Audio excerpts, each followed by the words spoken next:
اعوذ باللہ من الشیطان الرجیم بسم اللہ الرحمن الرحیم وَإِذَا تُتْلَى عَلَيْهِمْ آيَاتُنَا بَيِّنَاتٍ قَالَ الَّذِينَ لَا يَرْجُونَ لِقَاءَنَا ائْتِ بِقُرْآنٍ غَيْرِ هَذَا أَوْ بَدِّلْهُ قُلْ مَا يَكُونُ لِي أَنْ أُبَدِّلَهُ مِنْ تِلْقَاءِ نَفْسِي إِنْ أَتَّبِعُ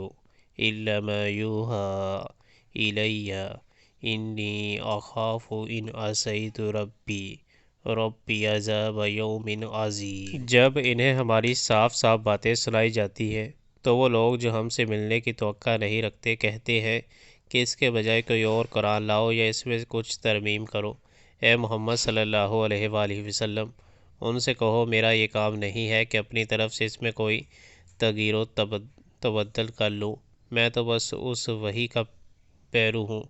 جو میرے پاس بھیجی جاتی ہے۔ اگر میں اپنے رب کی نافرمانی کروں تو مجھے ایک بڑے ہولناک دن کے عذاب کا ڈر ہے۔